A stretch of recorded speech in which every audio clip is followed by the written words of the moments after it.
اعوذ باللہ من الشیطان الرجیم بسم اللہ الرحمن الرحیم۔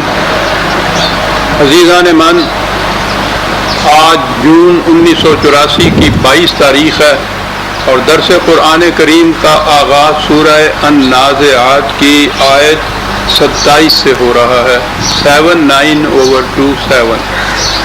آپ کو یاد ہوگا کہ اس سورہ میں پہلی آیات میں اصولی طور پر حق اور باطل کے تصادمات کا ذکر آیا تھا، پھر اس کے بعد یہ آیا تھا کہ حق کی علم بردار جماعت کے فرائض کیا ہوتے ہیں، پھر اس کی تائید میں تاریخی شواہد کا ذکر آیا تھا اور اس میں حضرت موسیٰ علیہ السلام اور فرعون کی کشمکش کو نمایاں طور پر آگے بڑھایا تھا۔ قرآن کا انداز آپ کو معلوم ہے، وہ ایک دعویٰ کرتا ہے، اس دعوے کے ثبوت میں وہ تاریخی شہادات پیش کرتا ہے اور خارجی کائنات میں اصول کی قانون کی کارفرمائی کو اس کی تائید میں پیش کرتا ہے۔ دونوں چیزیں آتی ہیں، تاریخی شواہد اور خارجی کائنات میں قانون کی کارفرمائی۔ تو تاریخی شواہد تو آ گئے ہمارے سامنے، حضرت موسیٰ علیہ السلام کا ذکر آیا، اس کے بعد خارجی کائنات کا ذکر آ رہا ہے، اور اس میں خصوصیت سے کیونکہ فرعون کا یہ جو دعویٰ تھا انا ربکم الاعلی، کہ میں تمہارا ان داتا ہوں، تمہاری روٹی میرے ہاتھ میں ہے، اور اس کے ثبوت میں اس نے یہ کہا تھا کہ یہ مصر کی اس ملک کی زمینیں، اس میں یہ جو نہریں بہتی ہیں، یہ کس کی ملکیت ہے؟ ہماری ہیں، اور جب یہ ذرائع رزق ہماری ملکیت میں ہے تو تمہارا رزق جو ہے وہ ہماری ملکیت ہے، ہم تمہارے رزق کے دینے والے ہیں۔ یہ دعویٰ تھا ربوبیت اعلیٰ کا۔ تو اگلی آیات میں بات اگرچہ خارجی کائنات میں قانون کی کارفرمائی کی ہے، لیکن ذکر آ رہا ہے اسی ربوبیت کے سلسلے میں، یہ زمینیں، یہ نہریں، ٹھیک ہے، جو بھی زبردستی ڈنڈے کے زور سے ان پہ قابض ہو جائے وہ کہتا ہے کہ یہ میری ہیں، تو قرآن کہتا ہے کہ کس طرح سے میری ہیں؟ زمین کس طرح سے تمہاری ہو سکتی ہے؟ یہ تو تمہارے باپ دادا کے پیدا ہونے سے بھی پہلے یہاں موجود تھی، کس نے پیدا کیا ان کو؟ یہ نہریں کہہ رہے ہو، ان نہروں کے اندر پانی تمہارا بنایا ہوا پانی ہے، کہاں سے آیا ہے یہ؟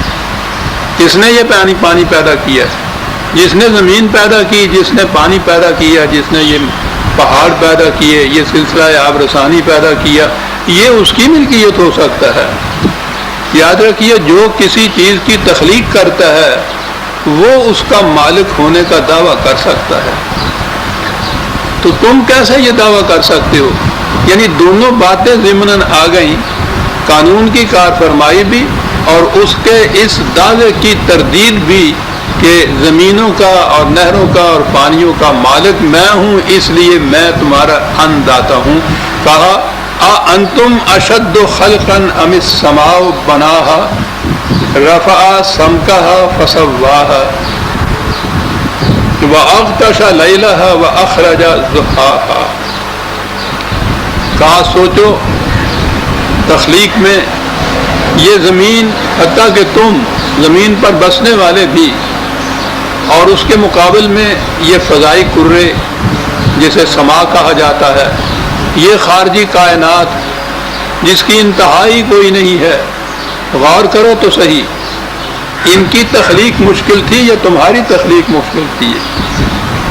سما اور جس اعتبار سے اس کو بنایا گیا ہے، استوار کیا گیا ہے، ذرا غور تو کیجئے، فضا کے اندر اس قدر عظیم الجثہ کرے، یعنی اس ارض کا کرہ، یہ کرہ ارض ہمارا جو ہے یہی کچھ کم چھوٹا نہیں ہے، یہ سب سے عرض ہی نہیں بلکہ یہ جو ہمارے ہاں یہ سورج کا ایک نظام ہے جس میں 6 کرے وہ ہیں، یہ کائنات میں جو اور کرے ہیں ان میں سب سے چھوٹا نظام ہے یہ،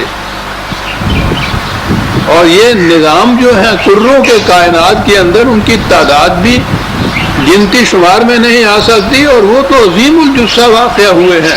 کہا سوچو تو صحیح، یہ تمہارے پیدا کردہ ہیں یہ جتنے بھی ہیں. یہ کرے ان کو اس فضا کی پہنائیوں میں اس طرح سے معلق کیا.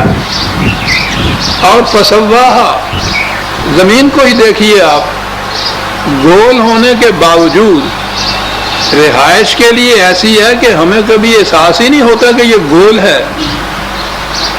یعنی یہ عجیب چیز ہے اس خلقت کی.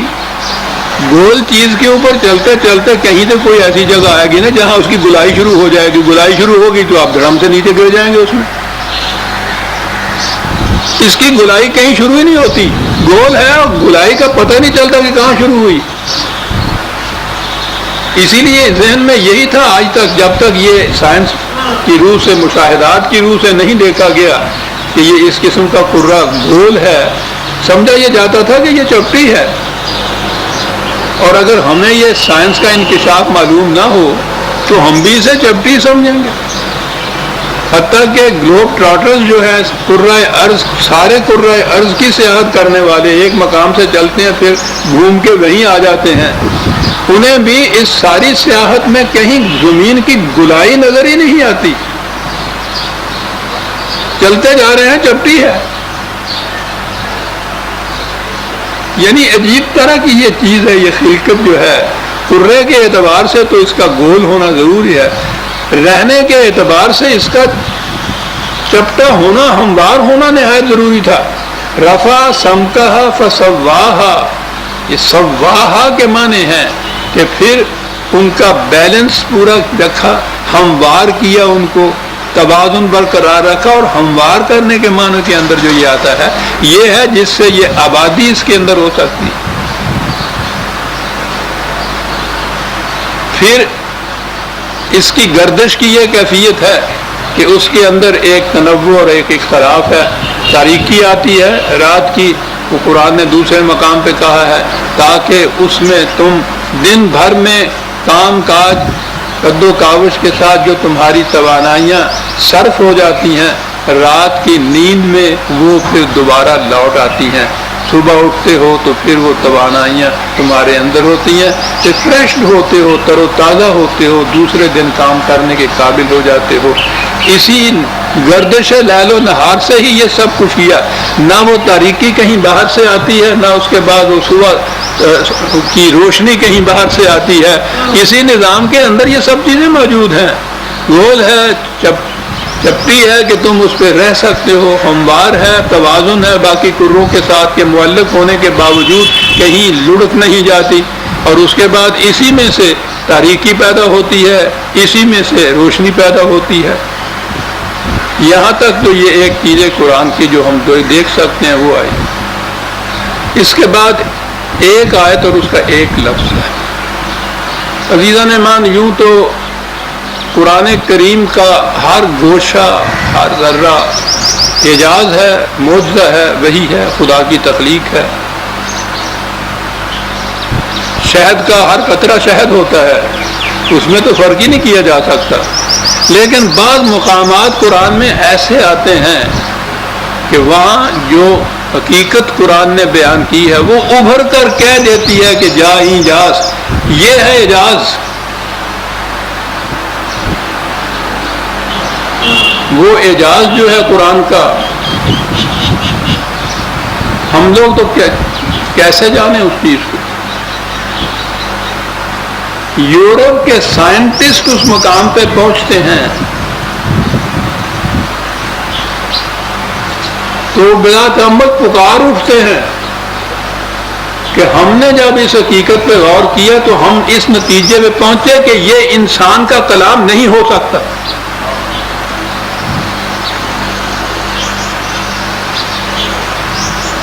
ہم آپ کے جو سائنس کی دنیا میں جاتے ہی نہیں، پھر قرآن کے سمجھنے کا جو طریق ہے اس کی روح سے سوال ہی پیدا نہیں ہوتا کہ اس میں کوئی ہمیں اعجاز نظر آئے.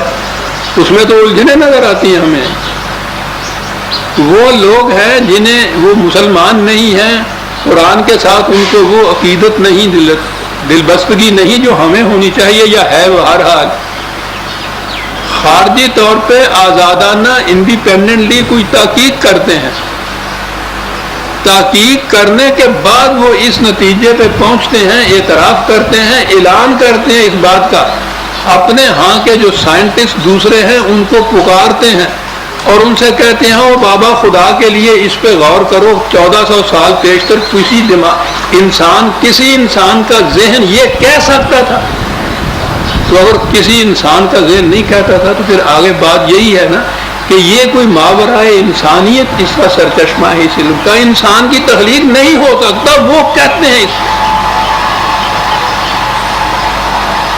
وہ آ گیا ہے نقطہ میرے سامنے اور میں یہ عرض کروں گا اس کے بعد کہ وہ کیسے کہتے ہیں اس کے لیے. وَالْأَرْضَ بَعْدَ ذَلِكَ دَحَاهَا.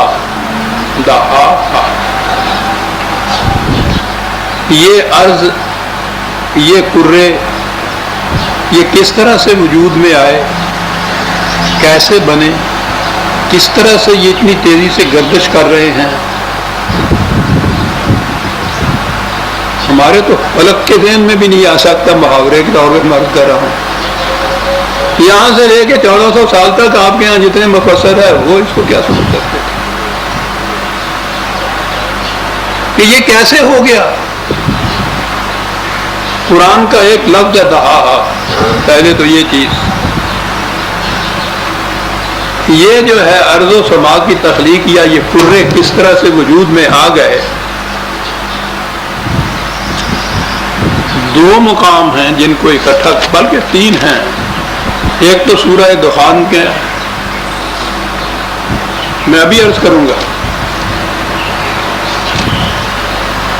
عزیزان میں نقطہ بڑا غور طلب ہے اور سائنس کی دنیا سے متعلق ہے.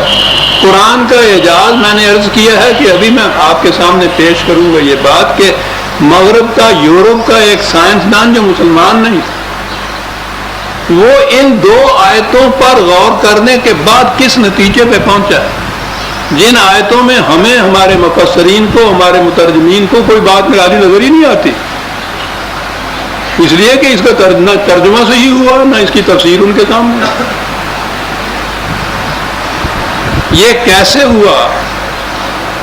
قرآن کے اندر یہ ہے کہ یہ سارا جتنا بھی یہ کائنات کی باہر افلاک ہیں، یہ سما ہیں، یہ کرے ہیں، یہ سارے اسی وقت یہ گیسز جس کو آپ کہتے ہیں، دخان قرآن اسے کہتا ہے، یہ ان کا مجموعہ تھا. 12 ان الفاظ سے ہی میں آگے گزر جاؤں گا. پھر اس کے بعد وہ یہ کہتا ہے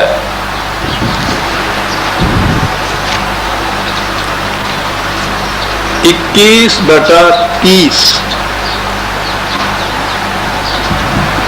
اولم یر الذین کفروا ان السماوات والارض کانتا رتقا ففتقناہا.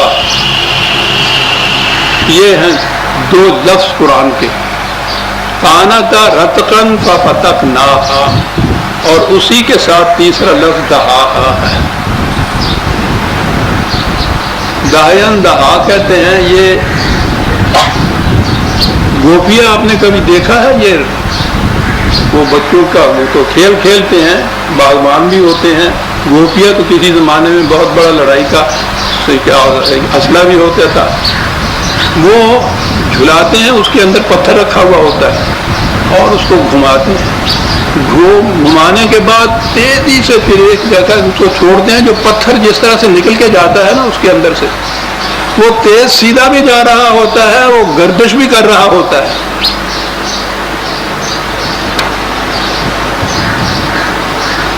ایک لفظ دہا جو ہے، قرآن نے یہاں سے پہلے یہ بات کی کہ یہ تیزی سے گوپیے کے اندر سے یہ نکلا، یوں بھی گردش کی اور سیدھا بھی گیا. ایک بات. اور رتقن ففتقنا، رتق و فتق، رتق کے معنی ہوتے ہیں کسی چیز کا اکٹھا ہونا، اور فتق ہوتا ہے جس طرح کوئی تیز چیز گھمائی جائے یا لیکوڈ، اس میں سے جو چھینٹے اڑتے ہیں ادھر ادھر، وہ چھینٹے اڑنے کے لیے یہ ہوتا ہے کہ یہ ارض و سما گیسز کا مجموعہ تھی. معاف رکھیے گا اب یہ کچھ خوش کا موضوع ہے، لیکن عجیب چیز ہے جو میں پیش کر رہا ہوں. ابھی میں عرض کروں گا کہ سائنٹسٹ کس نتیجے پہ ان دو آیتوں سے کہ یہ گیسز تھے، اکٹھا تھا سارا ہیولا نیبولا اس کو کہتے ہیں، وہ تیزی سے گھوم رہا تھا کہ اس میں سے چھینٹے اڑے.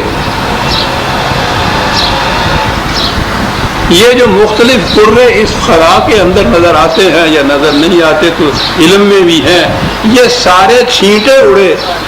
ان میں سے ایک چھینٹا وہ ہے جسے یہ زمین کہا جاتا ہے، ایک چھینٹا وہ ہے جسے آسمان سورج کہا جاتا ہے.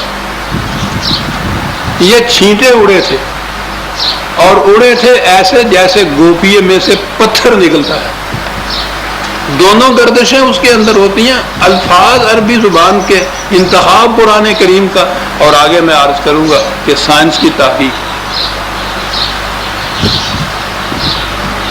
ایک مثال سے رتق و فتق سے تو یہ بتایا کہ پہلے یہ سارا ہیولا اکٹھا تھا، چھینٹے اڑے تیزی سے گردش کی وجہ سے. یہ چھینٹے ہیں جو مختلف قرے ہیں، جیسے گوپیے میں سے پتھر نکلتا ہے کہ وہ اپنے محور کے گرد بھی گردش کر رہا ہوتا ہے اور تیزی سے کہیں جا بھی رہا ہوتا ہے. والشمس تجری لمستقر لہا. ایک طرف تو یہ کہ کل فی فلک یسبحون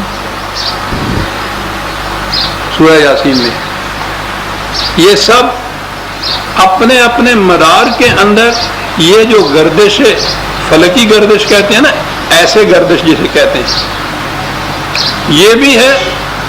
اور کلن یجری والشمس تجری الی مستقر لہا، یہ ایک اور مستقر ہے ان کا جس کی طرف جانا ہے، انہوں نے اس طرف بھی یہ کیے چلے جاتے ہیں. سارے کے سارے نظام شمسی کے علاوہ سارے قرے اپنے نظام کو لیے ہوئے اپنے محور کے گرد بھی گردش کر رہے ہیں اور کسی منزل کی طرف بھی جا رہے ہیں.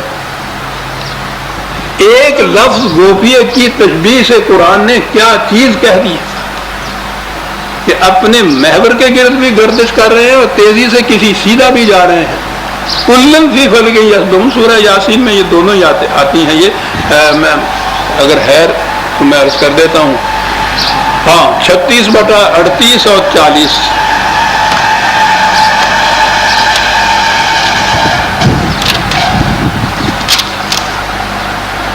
جی ہاں، والشمس تجری لمستقر لہا. کیا بات ہے، ذالک تقدیر العزیز العلیم. تقدیر کیا لفظ ہے، تقدیر مقرر کیا ہوا پیمانہ ہے اس کا، یہ ایک قانون. تجری لمستقر لہا. پھر آگے یہ ہے چاند کے متعلق ہے، والشمس والقمر قدرناہ منازل، یہ اس طرح سے قمر. اور آگے ہے وَكُلٌّ فِي فَلَكٍ يَسْبَحُونَ، ہر قرہ اپنے اپنے محور کے گرد گردش کر رہا ہے اور تجریل مستقر لہا چلا جا رہا ہے. سارا نظام جتنا بھی ہے اپنے کسی مستقر کی طرف. اب یہی عرض کے متعلق جب آئی بات کہ پہلے ایک نیبولا تھا، ہیولا تھا گیسز کی طرح، پھر وہ تھوڑا سا لیکوڈ ہوا، ٹھنڈا ہوا، اس میں سے چھینٹے اڑے اور یہ بڑے بڑے قرے جو ہیں یہ اس کے چھینٹے ہیں، گوپیے میں سے نکلے ہوئے پتھر کی طرح اپنے محور کے گرد بھی چکر لگا رہے ہیں اور کسی مستقر کی طرف بھی چلے جا رہے ہیں.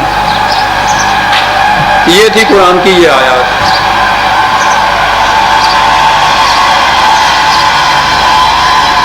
میں نے عرض کیا کہ ہمارے ہاں تو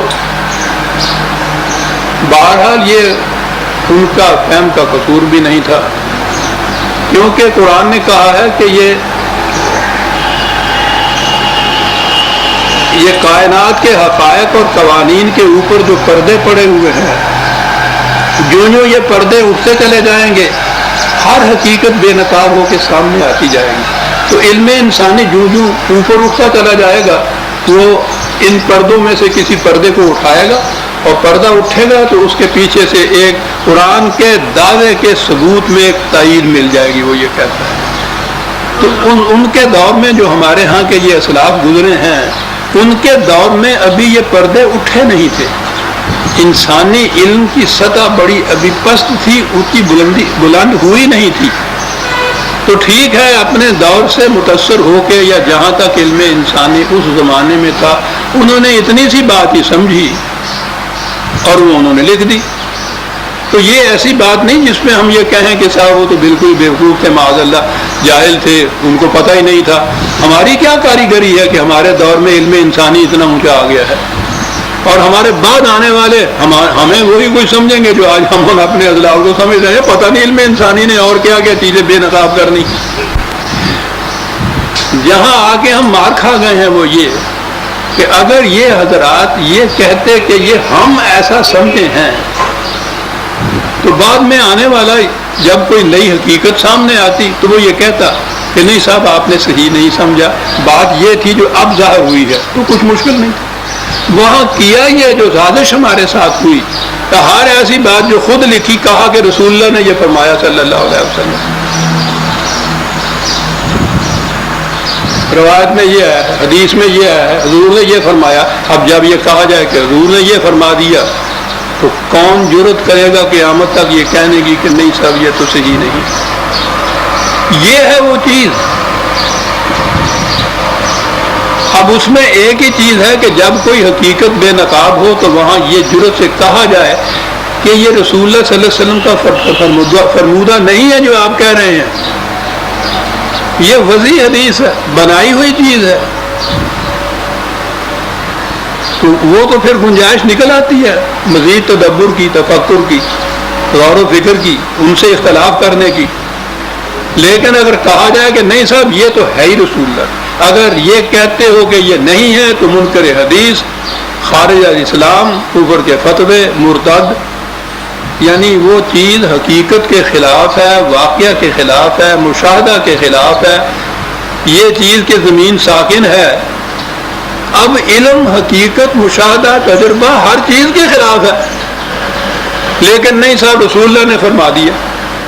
اب معاذ اللہ آپ سوچیے کہ دنیا کے سامنے ہم کس قسم کا رسول پیش کر رہے ہیں.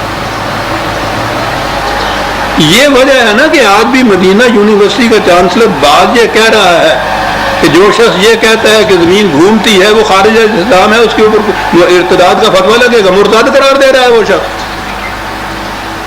کیوں قرار دے رہا ہے؟ وہ کہہ لے رسول اللہ صلی اللہ علیہ وسلم کی ایک حدیث ہے, آپ نے یہ فرمایا. غور اور فکر کے راستے بند ہو گئے, تحقیقات کی گنجائش کوئی نہ رہی, علم انسانی منجمد ہو کے رہ گیا. لیکن میں نے عرض کیا کہ ہم تو بہرحال کسی عقیدے کی بنا پہ چلیے, یہ مانتے بھی جائیے حضور نے فرمایا, دنیا کو کیا کہیں گے ہم. اور پھر اس جو کچھ ان کے نزدیک رسول اللہ نے فرمایا, ان کی روح سے ان قرآنی آیات کی تفسیر کی گئی.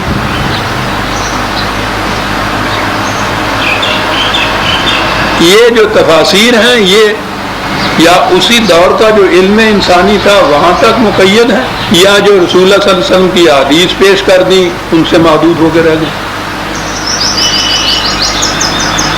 ہمارے ساتھ یہ ہوا ہے. میں نے عرض کیا تھا کہ میں یورپ کے سائنسدان کی چیز پیش کروں گا. آپ کو یاد ہوگا میں نے درسوں میں بھی فرانس کے ایک سائنٹسٹ ہے, تو وہ ڈاکٹر سائنٹسٹ کی ایک تحقیق اور اس کی کتاب کا میں نے, میرا خیال ہے ایک سے زیادہ بار ذکر آ گیا ہے. اور ایک میرے کتاب میں جو طلوع اسلام میں شائع ہوا ہے اس پہ خاصی مفصل تنقید بھی آئی ہے. The Bible, the Quran and science کتاب کا نام ہے. یہ ڈاکٹر ہے, یہ فرینچ نیم ہے, شاید اس کے تلفظ ایسا صحیح نہ ہو. مورس بقائے اس کو کہتے ہیں کہ یوں پڑھنا چاہیے, اگرچہ وہ MAURICE ہے اور وہ اگلا ہے BUCAILLE.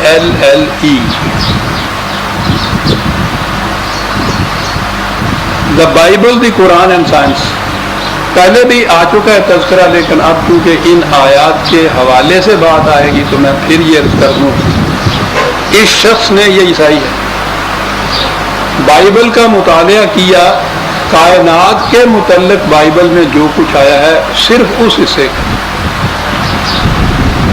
اور بائبل سے منحرف ہو گیا کہ صاحب یہ تو بچوں کی بنائی ہوئی باتیں نظر آ رہی ہیں، ان میں تو کوئی حقیقت ہے ہی نہیں۔ اس نے کہا کہ میں مذہب کی طرف سے ہی متنفر ہو رہا تھا۔ یہ دیکھنے کے بعد عجیب اتفاق سے لیجیے، یا بہرحال ان لوگوں کا ذہن ہے تحقیقاتی، اس نے کہا کہ ذہن میں یہ بات آئی کہ عیسائیت یا یہودیت، وہ بائبل تو ان دونوں کی کتاب ہے نا، ان کے علاوہ مسلمانوں کا بھی ایک مذہب ہے، اور وہ ان کے بعد سب سے بڑا مذہب ہے، سب سے بڑی جماعت ہے مسلمانوں کی، ذرا دیکھیں اس میں کیا لکھا ہے۔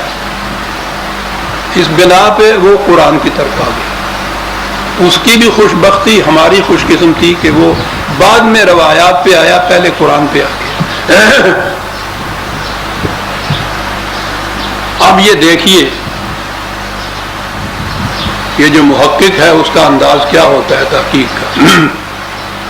بات صاف تھی، قرآن آ گیا، ترجمے موجود تھے، وہ تو عربی جانتا نہیں تھا اس زمانے میں، ابھی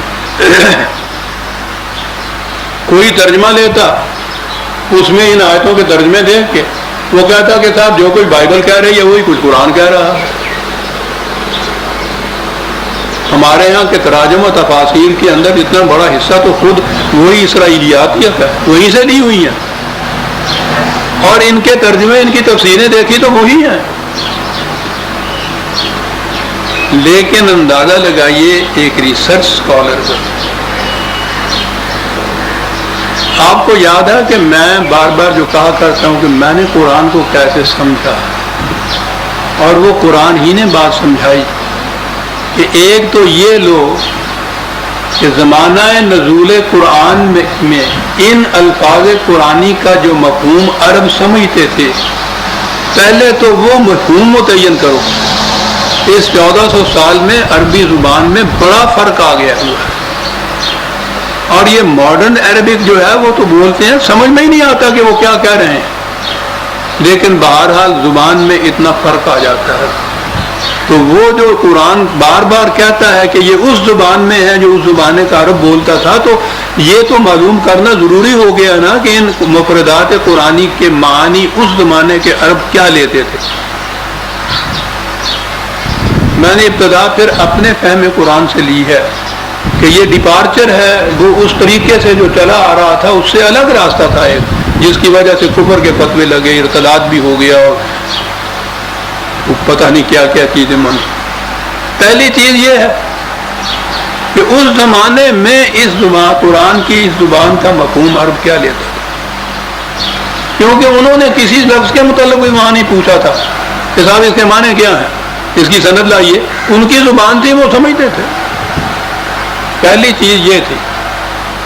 تو اس کے لیے میں نے عرض کیا تھا کہ میں نے پتہ نہیں سال میری تو ساری عمر عزیزہ نے من گزری اسی کے اندر لغات القرآن مرتب کیا میں نے، جس میں قرآن کے الفاظ کے وہ معانی دیے جو اس زمانے میں عرب سمجھتا تھا۔ اور دوسری چیز قرآن نے خود دی کہ قرآن کا کوئی ایک موضوع ایک مقام پہ نہیں بیان کیا گیا، مختلف مقامات میں وہ بیان کیے گئے ہیں۔ ان تمام مقامات کو اکٹھا کرو گے تو پھر بات بالکل صاف ہو جائے گی، اور پھر کسی خارجی روشنی کی ضرورت ہی نہیں تمہیں پڑے گی۔ یعنی یہ اعجاز ہے قرآن کا، یہ دو چیزیں تھیں۔ تو پھر میں نے اس کے لیے جسے کلاسیفیکیشن کہتے ہیں، تبویب کہتے ہیں، یہ کچھ کیا۔ اس انداز سے بہرحال گزشتہ 50 سال سے میں قرآن کا مفہوم پیش کر رہا ہوں۔ میرا تو یہ فریضہ تھا، ایمان تھا، ذمہ داری تھی، اس شخص کی تو کوئی چیز نہیں تھی۔ اس نے کہا کہ یہ ترجمے جو ہیں ان سے یہ کہنا کہ یہ میں قرآن سمجھ رہا ہوں، یہ تو بات غلط ہے۔ یہ تو میں سمجھ رہا ہوں وہ جو اس شخص نے سمجھا ہے جس نے ترجمہ کیا ہے، یہ تو ریسرچ نہیں۔ قرآن کا سمجھنا، پھر اس نے کہا کہ قرآن کا سمجھنا موجودہ عربی زبان سے تو نہیں سمجھ میں بات آتی، جس دور کے اندر کوئی کتاب لکھی جاتی ہے اس دور کی زبان آنی چاہیے۔ تحقیق کسے کہتے ہیں؟ ریسرچ یہ ہوتی ہے یہ شخص گیا عرب میں، بدوؤں کے ہاں جا کے رہا اتنا عرصہ اور ان کی زبان سیکھی، کہا پتہ چلا قرآن کیا کہتا ہے، پھر آیا اور جو اپنے موضوع تھے کائنات کے متعلق قرآن سے کلاسیفیکیشن تصریف آیات سے وہ سارا کچھ اکٹھا کیا، اور یہ جو قرآنی الفاظ کے یہ مفہوم جو اس نے متعین کیا ان بدوؤں کی زبان سے، اس مفہوم کو قرآن کی آیت میں جب وہ رکھتا ہے تو آپ دیکھیے گا کہ وہ جھوم اٹھتا ہے اس کے علاوہ، اور اپنے زمانے کے سارے دانشوروں، سائنٹسٹوں، مفکروں ان کو پکار کے کہتا ہے کہ وہ خدا کے لیے مجھے بتاؤ کہ 1400 سال پہلے کوئی انسان یہ بات کہہ سکتا تھا؟ یہی آیت ہے جس ضمن میں اس کے جو نتائج ہیں دو وہ میں پیش کروں گا۔ یہ ہے کتاب میرے سامنے، لکھی تھی اس نے فرینچ میں، ترجمہ کیا ساتھ خود بیٹھ کے عربی سے انگریزی میں، پھر عربی میں بھی ترجمہ اس کا کیا۔ یہی میں نے عرض کیا کہ یہ آیت جو ہے رتقن ففتتناہما، یہ آیت لے کے اور متعلقہ آیات ساتھ لے کے اور بحث کرتا چلا آ رہا ہے۔ بائبل کے متعلق پہلے بات کی ہے، معاف فرمائیے میں سمجھتا ہوں کہ یہ چیز چونکہ محفوظ ہو رہی ہے، ریکارڈ ہو رہی ہے، اس کے الفاظ بھی ریکارڈ ہو جائیں تو زیادہ مستند ہوگی یہ بات، وہ بھی میں پیش کر دوں گا، اس کا پھر ترجمہ بھی پیش کر دوں گا کہ جو آپ انگریزی نہیں جانتے انہیں بھی معلوم ہو کہ وہ کیا کہا گیا ہے۔ بات تو اس کے اپنے الفاظ میں ہوگی جو انگریزی میں بھی۔ Whereas monumental errors are to be found in the Bible، سمجھ لیا نا؟ I could not find a single error in the Quran. I had to stop and ask myself, if a man was the author of the Quran, how could he have written facts in the 7th century AD that today are known to be in keeping with modern scientific knowledge? There was absolutely no doubt about it.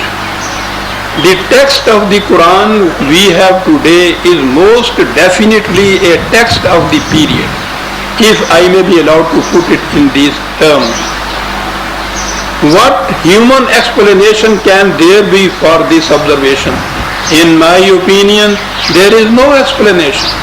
There is no special reason why an inhabitant of the Arabian Peninsula should, at a time when King Dagobert was reigning in France, یعنی بتایا اس نے 639 AD,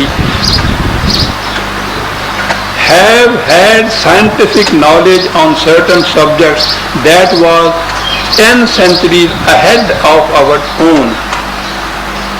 میں ابھی عرض کروں گا اس کا ترجمہ میں، اور ذرا آگے چل کے وہ کہتا ہے، یا بلکہ اس کا ترجمہ ابھی دیکھیں۔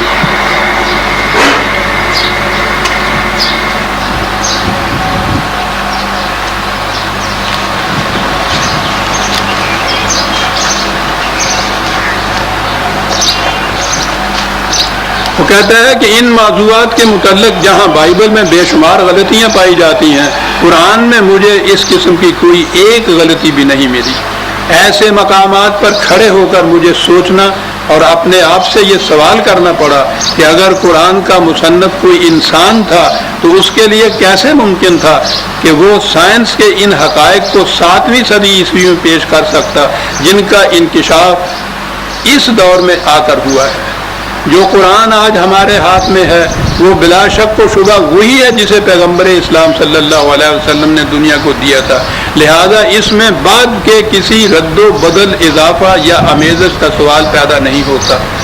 ان حقائق کی روشنی میں کیا عقل انسانی اس کی کوئی توجیہ پیش کر سکتی ہے کہ اس زمانے میں ایک انسان نے یہ کچھ کیسے معلوم کر لیا؟ میں تو اس کی کوئی توجیہ پیش نہیں کر سکتا۔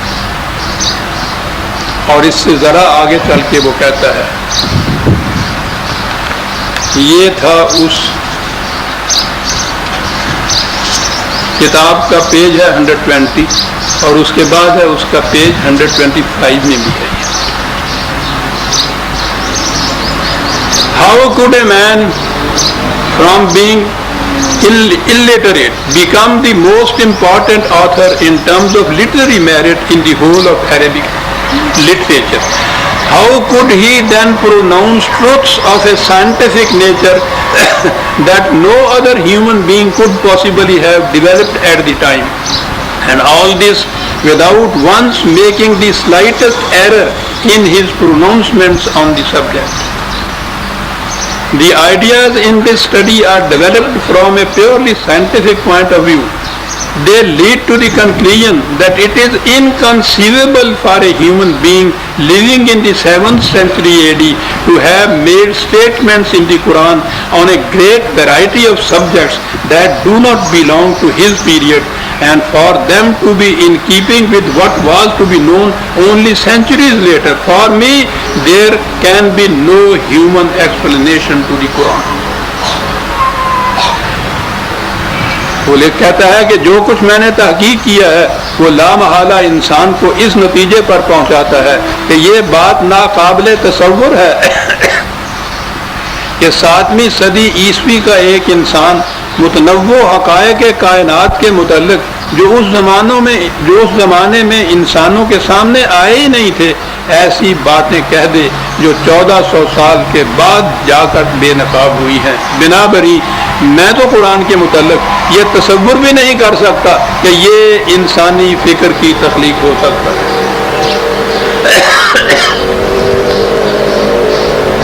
ایک غیر مسلم محقق خالص تحقیق کے بعد اس نتیجے پہ پہنچ رہا ہے، اور اگلی بات جو اس نے کہی ہے وہ ہمارے لیے غور طلب ہے۔ وہ کہتا یہ ہے کہ ان کے ہاں، مسلمانوں کے ہاں بڑے بڑے یہ دانشور لوگ ہیں، لکھے پڑھے لوگ ہیں، انہوں نے اس صدی میں بھی، ہمارے دور میں بھی قرآن کے ترجمے کیے ہیں۔ کہا کہ یہ میرے لیے بڑی باعث حیرت بات ہوئی کہ ان کے ہاں کے جو اسلاف تھے وہ تو اپنے زمانے میں وہ کچھ ترجمے کر سکتے تھے یا وہ تصویریں بیان کر سکتے تھے کہ ان کے سامنے یہ حقائق نہیں تھے۔ وہ حیرت ہے کہ اس دور کے ان کے ہاں کے دانشور بھی وہی کچھ کہہ رہے ہیں جو کچھ وہ کہہ گئے تھے، حالانکہ سائنس کے انکشافات ان کے سامنے آ چکے ہوئے۔ وہ کہتا مجھے اس پہ اس سے بھی زیادہ تعجب آ رہا ہے کہ ان کو کیا ہو گیا۔ وہی تعجب جو ہمارے ہاں ہر درس میں سامنے آتا ہے۔ Why do such errors in translation exist? They may be explained by the fact that modern translators often take up rather uncritically the interpretations given by older commentators. In their day, the latter had an excuse for having given an inappropriate definition to an Arabic word containing several possible meanings. They could not possibly have understood the real sense of the word or phrase, which has only become clear in the present day thanks to scientific knowledge. In other words, the problem is raised of the necessary revision of translations and commentaries. It was not possible to do this at a certain period in the past, but nowadays we have knowledge that enables us to render their true sense. These problems of translation are not present for the text of the Judeo-Christian revelation. The case described here is absolutely unique to the Quran. کہ الفاظ قرآن کے وہی ہیں، زبان وہ موجود ہے اس زمانے کی، اس کی تحقیق کی جا سکتی ہے، سائنس کے انکشافات سامنے آ گئے ہیں، تو پھر کیا ہوا ہے ان لوگوں کو کہ اس کی روشنی میں جو پہلے سے چلے آ رہے ہیں تراجم یا تفاسیر، ان کو کریٹیکلی ایگزامن کیوں نہ کریں، تنقیدی نگاہ سے کیوں نہ دیکھیں، اور جو حقائق کے اور زبان کے مطابق ترجمے ہو سکتے ہیں وہ کیوں نہ ترجمے کریں۔ کہتا ہے میں یہ بات بالکل نہیں سمجھ سکتا کہ ان لوگوں کو ہو کیا گیا ہے۔ یہ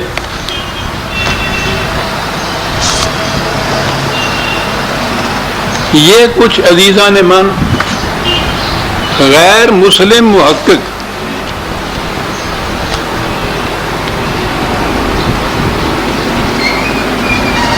آزادانہ تحقیق کے بعد قرآنی حقائق کے متعلق ان نتائج پہ پہنچے۔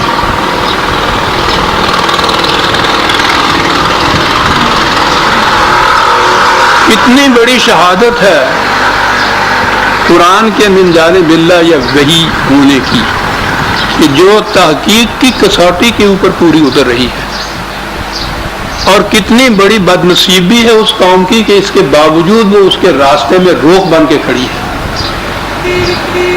معاف رکھیے گا، پھر کبھی کبھی میں درمیان میں آ جاتی ہے۔ آپ نے دیکھا کہ میں نے 50 سال پیشتر جو انداز اختیار کیا تھا قرآن کے سمجھنے کا اور سمجھانے کا، اس وقت میرے سامنے یہ بقایا یا اس قسم کا کوئی اور مغربی محقق نہیں تھا، کسی نے اس انداز سے بات ہی نہیں کی۔ یہ پہلا شخص ہے جس نے یوں بات کی ہے، ورنہ ان کے ہاں کے بھی جو آتھرز ہیں، محقق ہیں، دانشمار ہیں، ہمارے ہاں کے ترجمے کو لے کے ہی انہوں نے لیا اور قرآن کو اٹھا کے پھینک دیا معاذ اللہ۔ یہ کچھ میں نے اس زمانے میں کیا، اس کی تائید آج اس دور کے سائنٹسٹ کر رہے ہیں کہ طریقہ یہ ہے قرآن سمجھنے، اور اس طریقے سے قرآن سمجھنے کے بعد اس شخص نے ان آیات کو لیا ہے جو تخلیق کائنات سے متعلق ہیں۔ اور اگلی بات اور ہے، کہتا ہے میں آپ کو بتاتا ہوں کہ یہ مسلمان اتنی بڑی روشنی اور نعمت کے باوجود ان تاریکیوں کے اندر ٹامک ٹوئیاں کیوں مار رہے ہیں۔ اس کا آخری باب ہے، اس میں اس شخص نے ہماری حدیثیں دی ہیں کہ انہوں نے ان کا بیڑا غرق کیا،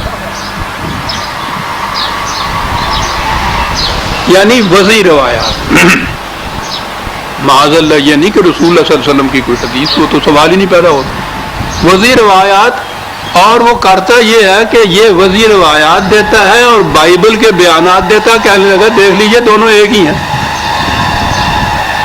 تو جہاں سے بائبل والوں نے لیا وہیں سے ان دونوں نے لیا، انہوں نے بھی خود وضع کیا اور بائبل کا حصہ بنا دیا، انہوں نے خود وضع کیا تو قرآن میں تو یہ اس کو داخل کر نہیں سکتے تھے، کہ قرآن کی حفاظت کی ذمہ داری خدا نے لے رکھی ہے، انہوں نے قرآن کے ساتھ ایک اور قرآن بنا دیا، اور یہ ہیں وہ جو کوئی دیے، دونوں کا مقابلہ کر لو۔ پہلے دو حصوں کے اندر اس نے تقابل کیا بائبل قرآن کا، اور یہ کہتے ہوئے کہ بائبل نظر آ رہا ہے کہ اس زمانے کے ذہن انسانی کی تخلیق ہے،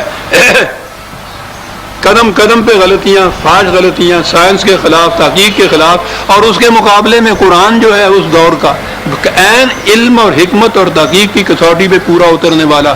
یہ دو چیپٹر تقابل کے ہیں، اور آخر میں بتاتا ہے کہ آؤ میں تمہیں بتاتا ہوں، انہیں جو ہوا تھا وہ تو تھا ہی، وہ تو اس کا دعویٰ بھی نہیں کرتے کہ بائبل ان کی بیان ہی لفظاً لفظاً وہی ہے جو ان کی انبیاء کو ملی تھی۔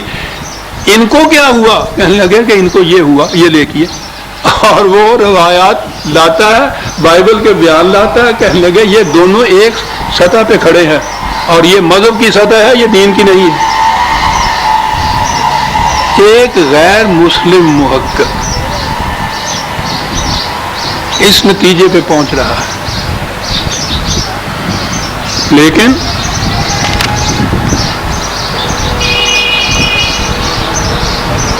عزیزان ایمان، آج تو شاید جو کچھ میں یہ کہتا چلا رہا ہوں، کہہ رہا ہوں، شاید آج تو کوئی مفید نظر نہ آتا ہوگا، اس لیے کہ راستے میں جو پہلے چھوٹے چھوٹے کینکریاں اور چھوٹے چھوٹے پتھر تھے، اس دور میں قرآن کی راہ میں وہ پہاڑ بن کے کھڑے ہو گئے۔ ایک دفعہ پہلے بھی ہماری تاریخ میں یہ کوشش ہوئی تھی کہ قرآن کو قرآن اور عقل کی روح سے سمجھا جائے، اس کے خلاف ہمارے ہاں کی مذہبی پیشوائیت نے جو کیا، بغداد کی گلیوں کی نالیوں کا خون اس کی شہادت دیتا ہے۔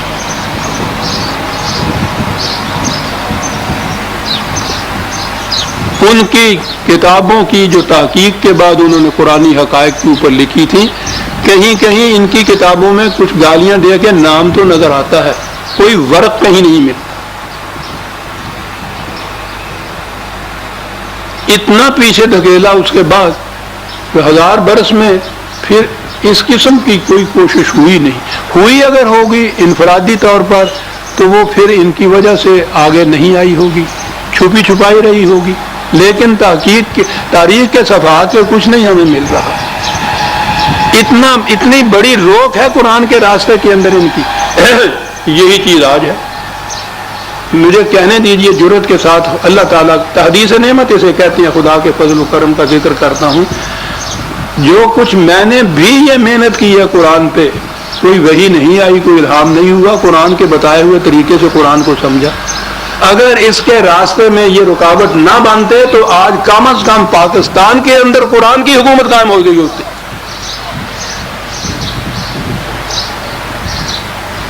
اور پھر ایک دنیا دیکھتی. یہ ایک شخص اس نتیجے پہ پہنچا ہوا ہے، دانشوروں کا ایک گروہ ہے جس کو متاثر کر رہا ہے یہ شخص. اس کی کتابیں پوچھو نہیں کس طرح سے چل رہی ہیں. اگر یہ چیز کہیں پاکستان کے اندر عملاً ہوتی اور یہ مملکت ہوتی قرآنی تو پھر پوچھی نہیں کہاں تھی. لیکن خاص طور پہ یہاں یہ اہتمام کیا گیا کہ قرآن کی آواز آگے نہ جانے پائے. ایک سلوگن، ایک الزام، ایک منکر حدیث، منکر شان رسالت کے وہ کافر مرتد اس قدر، اور وہ پورا جلود ان کے ہاں کا اس پروپیگنڈا کے لیے. پرویز صاحب کا اس میں کچھ نہیں گیا عزیزان مان. معاف رکھیے گا میری تو کوئی دکانداری نہیں تھی. صدمہ اس زندگی کے آخری دور میں یہ ہے کہ اتنی محنت سے میں محسوس کر رہا ہوں کہ جتنا کچھ میں کر پایا ہوں اپنی محدود سی بصیرت اور وسعت کے مطابق بھی، اتنا بھی اگر عام ہو جاتا یہ قرآن، آج اس معاشرے کی حالت کچھ اور ہوتی اور دنیا بھی دیکھتی کہ قرآن کیا کہتا ہے. بد نصیبی ہے میری بھی، قوم کی بھی، اس دور کی بھی. اور یہ اس لیے کہ یہ اگر قرآن خالص کو لے لیں تو ان کی دکان میں کچھ باقی رہتا ہی نہیں. آپ کو معلوم ہے کہ یہ 18 علوم 9-10 سال اس میں صرف کرتے ہیں، ان کے نصاب میں قرآن ہے نہیں. 18 علوم میں قرآن نہیں ہے. اور وہ جتنے بھی علوم ہیں ان کے بعد ایک شخص اپنے آپ کو فاضل العالم تو کہہ سکتا ہے، عملی طور پہ کسی کام ہی نہیں آتے. قرآن ہے نہیں. اگر یہ کہیں کہ قرآن خالص کی بنا پر ہی دین سمجھ میں آتا ہے اور نظام متدین ہوتا ہے تو قرآن تو ان کے پاس ہے نہیں. جو ہے اس میں قرآن نہیں ہے، تو قرآن کو اگر یہ لے لیں تو وہ سارا بیکار ہو جاتا ہے. کروڑوں کی تعداد ہے ان کی، ذریعہ معاش کو دوسرا ہے نہیں. اور اب تو ذریعہ معاش کے ساتھ اقتدار کی بھی ساتھ جھلک ہے. پہلے ان کے فیصلے جو تھے فتوے کہلاتے تھے، کسی کا جی چاہے مانے، کسی کا جی چاہے نہ مانے. اب وہ فتوے ملک کا قانون بن گئے ہیں. سوال ہی نہیں ہے کہ نہ مانے. یہ تو الگ بات ہے نا کہ بہرحال اس بات کی طرف میں نہیں آتا، پھر کپدلی آ جائے گی. یعنی اب وہی چیزیں اس سے پیشتر، وہ جو پرسنل ہوتی تھی، ذاتی ہوتی تھی، اب وہ قانون بن گئی ہیں ملک کا. یہی چیز ملوکیت کے دور میں ہوئی تھی. اس زمانے کے قانون بنے ہوئے بھی چلے آ رہے تھے، انگریز نے اپنے ہاں ان قوانین کو رائج کیا تھا شرع محمدی کہہ کر. ان کی وجہ سے امت جس مصیبت میں پھنسی ہوئی ہے، یہ جتنے پرسنل لاز ہیں نا کہ غصے میں آ کے کہہ دیا طلاق طلاق طلاق، تو چل تھا وہ طلاق ہوئی. اور اس کے بعد وہ معذلہ بیٹیاں بہنیں بیٹھی ہوئی ہیں، وہ حلالے کی چیز جو ہے جس کا لفظ بولنے سے شرم آتی ہے، لا ہے، قانون بن گیا. یتیم پوتے کو وراثت نہیں مل سکتی دادا کے، کیونکہ یتیم جو ہو گیا بیچارہ، فتویٰ نہیں ہے، لا ہے. وصیت نہیں کر سکتا اپنے مال میں. دیکھ رہا ہے کہ ساری عمر ان میں میرے ساتھ ان شریکوں نے جو کچھ کیا ہے، اس کے بعد یہ میری بیوہ اور میرے بچوں کے ساتھ کیا کریں گے. ان کے حق میں وصیت نہیں پوری کر سکتا، وہ لوٹ کے لے جاتے ہیں، لا ہے. یہ فتوے قانون بن جاتے ہیں پھر. تو قرآن تو بہرحال وہ آیا ہی نہیں ہے. عزیزہ نے من کہہ میں یہ رہا تھا کہ اگر یہ چیز جس طرح سے کہ یہ غیر مسلم محقق اس نتیجے پہ پہنچے ہیں، اس طریقے سے قرآن کو سمجھ کے قرآن کریم کی روشنی کو پھیلایا جاتا، اس دور میں بھی آپ دیکھیے کہ یہ بقعہ نور بن جاتا، کم از کم ایک خطہ زمین تو ایسا ہوتا، پھر اس کی روشنی کی کرنیں دور دور تک پہنچتی۔ ایک آیت کے متعلق میں نے یہ کہا ہے آپ کے ساتھ، اس شخص نے تخلیق کائنات کے متعلق بہت سی آیات نہیں ہیں جن کے متعلق ایسی تحقیق کی ہے، لیکن یہاں تو والارض بعد ذالک دہاها یہاں تک ہی ہم آئے ہیں سر۔